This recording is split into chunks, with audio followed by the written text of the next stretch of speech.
இயேசு கிறிஸ்துவின் இனிய நாமத்தில் இந்த விசேஷமான நாளில் எல்லா பெண்களையும், என் அருமையான தாயார், சகோதரிகள், பிள்ளைகளை இந்த உலக மகளிர் தின அன்று வாழ்த்துவது எனக்கு ஒரு பெரிய ஆசீர்வாதம்.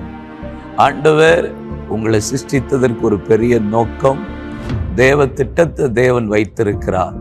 ஆதாம் தனிமையா இருப்பது நல்லதல்ல, ஏற்ற துணையை உண்டாக்குவோம் என்று உருவாக்கின ஏவாள், அது ஒரு பெரிய ஆசீர்வாதம். பரிசுத்த சந்ததியை பெற்றெடுக்க, வளர்க்க இன்றைக்கு தேசத்துக்கு ஆசீர்வாதமா கர்த்தர் உங்களை வைத்திருக்கிறது எங்களுக்கு ஒரு பெரிய ஆசீர்வாதம். உங்களை மீண்டும் நான் வாழ்த்துகிறேன் இந்த மகளிர் தின நாள் அன்று. 1 சாமுவேலின் புஸ்தகம் 4ஆம் அதிகாரத்தினுடைய 20ஆம் வசனத்தை உங்களுக்காக நான் வாசிக்கிறேன். அவள் சாக போகிற நேரத்தில் அவள் அண்டையிலே நின்ற ஸ்திரீகள், நீ பயப்படாதே, ஆண் பிள்ளையை பெற்றாய் என்றார்கள். அவளோ அதற்கு ஒன்றும் சொல்லவும் இல்லை, அதன் மேல் சிந்தை வைக்கவும் இல்லை. இங்கே பினகாஸ் என்கிறவனுடைய மனைவியை குறித்து போடப்பட்டிருக்கிறார். அவருடைய பெயர் இங்கே சொல்லப்படவில்லை, ஆனால் அவருடைய சுபாவம் ஆச்சரியத்தை கொடுக்கிறது.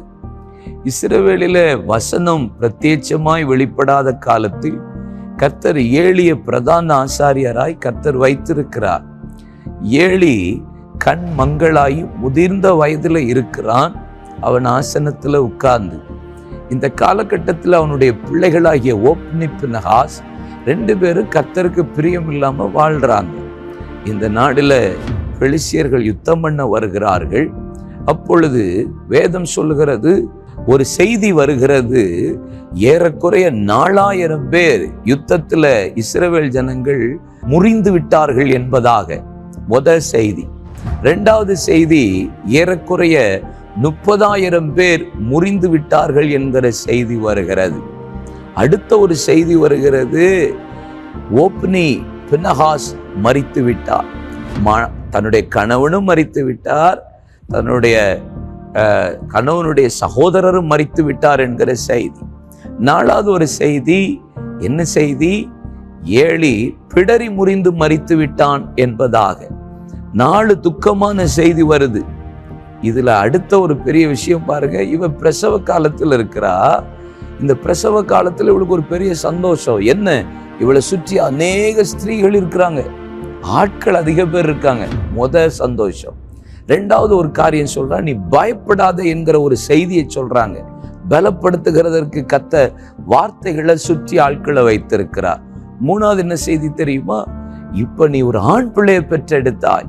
ஆண் பிள்ளை என்றால் ஜெயஜீவியம் என்று அர்த்தம். ஒரு பெரிய சந்தோஷத்தின் செய்தி அவளுக்கு வருகிறது. ஒரு பக்கம் துக்க செய்தி, இன்னொரு பக்கம் சந்தோஷத்தின் செய்தி. இதுல ஒரு செய்தி அவளை அசைக்கிறது. என்ன தெரியுமா? துக்க செய்தியும் அவளை அசைக்கல, சந்தோஷமான செய்தியும் அவளை அசைக்கல.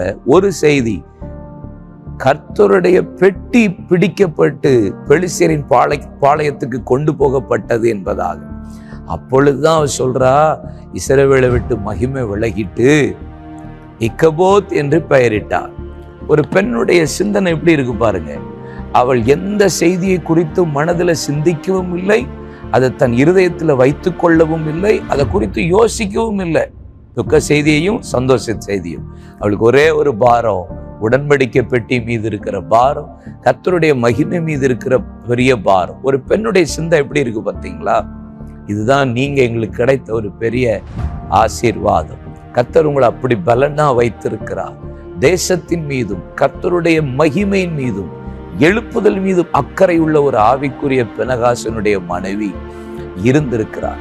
உங்களையும் கர்த்தர் அதுக்குத்தான் அழைச்சிருக்கிறார். எந்த செய்தியும் உங்களை அசைக்க கூடாது. அப்படிப்பட்ட பலன் உள்ளவர்கள் நீங்க, அப்படிப்பட்ட ஆசீர்வாதம் உள்ளவர்கள் நீங்க. அவளுக்குள்ள ஒரே பாரம், மகிமை விலகிட்டேங்கிற பாரம். அந்த பாரத்தோடு நீங்க ஜெபிங்க. உங்களை கர்த்தர் இந்த கடைசி கால எழுப்புதலுக்கு பயன்படுத்த தேவன் வைத்திருக்கிற விளையேறப்பட்ட பாத்திரம். நான் உங்களுக்காக ஜெபிக்கிறேன்.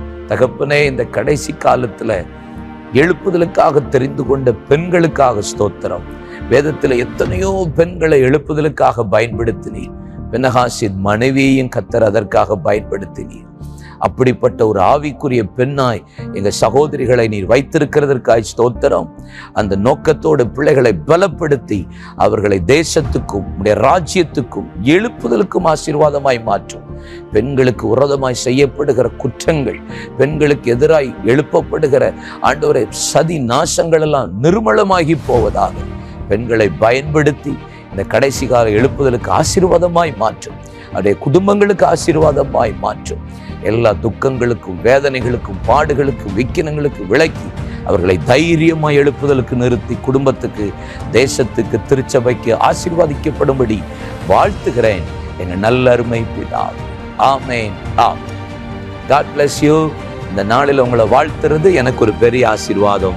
கர்த்தர் உங்களோடு கூட இருப்பாராக. ஆமென்.